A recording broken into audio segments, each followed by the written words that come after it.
কিছু মাছ আছে যেগুলো খেতে একদমই মজা লাগবে না, তবুও আমরা জেনে শুনে কিনে থাকি শুধু এই ডিমের আশায়। অনেকেই আছে ডিম খেতে অনেক পছন্দ করে, তার মধ্যে আমি একজন। আমি মাছের ডিম ছোট সময় থেকে অনেক পছন্দ করি, আর আমার আম্মু ছোট সময় থেকে মাছের ডিমটা সবসময় আমাদেরকে ভেজে দিত। মাছের ডিম ভুনার থেকে ভেজে খেতে বেশি মজা লাগে, শুধু ইলিশ মাছের ডিমটা ভুনা আমার কাছে মজা লাগে। আসসালামু আলাইকুম, সবাই কেমন আছেন? আশা করি সবাই ভালো আছেন, আপনাদের দোয়ায় আমিও ভালো আছি। তো আমি সেদিন বাজার থেকে 3টা মাছ নিয়ে আসছিলাম। মাছটা বেশি মজা লাগবে না, আমি শুধু ডিমের আশায় মাছটা কিনে নিয়ে এসেছিলাম। তো ডিমগুলো আমি রেখে দিয়েছিলাম, এখন রাতে আমি ভাজি করব। তো প্রথমেই আমি সরিষার তেল দিয়ে নিলাম, এর মধ্যে কেটে রাখা পেঁয়াজ আর মরিচ দিয়ে দিব। পেঁয়াজ আর মরিচটাও দিয়ে দিলাম তেলের মধ্যে, এখন এটা ভালোভাবে ভেজে নিব। তো পেঁয়াজ মরিচটা একদম ব্রাউন কালার বা বাদামি কালার করব না, হালকা একটু কাঁচা কাঁচা রাখবো, কারণ ডিম দিয়ে ভাজলে তখন আবার বেশি পুড়ে যাবে। আর এই যে হুট করে রান্না চলে আসছি, বাটা মশলা আগে থেকে বের করে নিই, এখন এগুলো চাকু দিয়ে একদম খোঁচায় খোঁচায় কাটতেছি। আর এইখানে এই যে ডিমটা আমি এখনই দিয়ে দেবো। দেখছেন আমার পেঁয়াজ একবারে কিন্তু লাল করে নেই, একটু কাঁচা কাঁচা আছে, জাস্ট একটু মজে ভালোভাবে তেলের সাথে ভেজে নিয়েছি।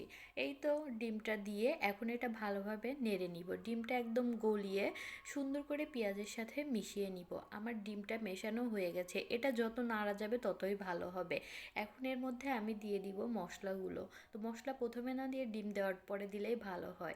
লবণ দিয়ে দিয়েছি আর হলুদের গুঁড়া দিয়ে দিয়েছি, এখন দিব ধনিয়া গুঁড়া আর সামান্য পরিমাণের মরিচের গুঁড়া। এদিকে আমার কৌটায় মরিচের গুঁড়াও শেষ হয়ে গেছে, তো আমি সামান্য পরিমাণের মরিচের গুঁড়াও দিয়ে দিলাম।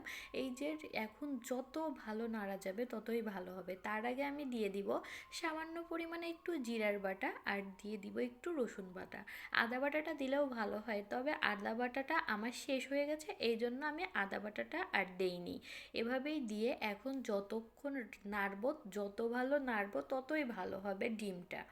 তো এই তো আমি নাড়তেই আছি, কড়ার সাথে লেগে গেছে, আস্তে আস্তে এটাও ছেড়ে দিয়েছে কড়াই থেকে। এই যে তেল উঠে গেছে পিড়ায়, আর এখানে অনেক সুন্দর ভাজা হয়ে গেছে। নামানোর আগে আমি দিয়ে দিলাম জিরার গুঁড়া। জিরার গুঁড়াটা নামানোর আগে দিলেই ভালো হয়, বেশি আগে দেওয়ার থেকে। আমি সবসময় তরকারি বা যাই হোক জিরার গুঁড়াটা নামানোর আগেই দিয়ে দিই। এই যে মাঝে আবার ধনিয়া পাতাও দিয়ে দিয়েছি, কারণ এখন শীতের সিজন, ধনিয়া পাতা ছাড়া যে কোনো তরকারি অসম্পূর্ণ। আর এখন ধনিয়া পাতার ঘ্রাণটা অনেক ভালো লাগে তরকারিতে, এই জন্য সবাই দিয়ে থাকে সচরাচর। মাছ ভাজিটা হয়ে গেছে, এখন আমি তুলে নিচ্ছি। মাছ না তো মাছের ডিম। মাছের ডিম অনেকেই পছন্দ করে না, আবার অনেকেই করে। এটা আমার বাসার সবাই পছন্দ করে, দেন আমিও ছোট সময় থেকে অনেক পছন্দ করেছি। কথায় আছে না, বউ ভালো লাগে না, ভালো লাগে শালিকা। তো আমার হয়েছে তাই, মাছের যে ডিম থাকে মাছ ভালো লাগে না, কিন্তু ডিমটা আমার খুবই ভালো লাগে।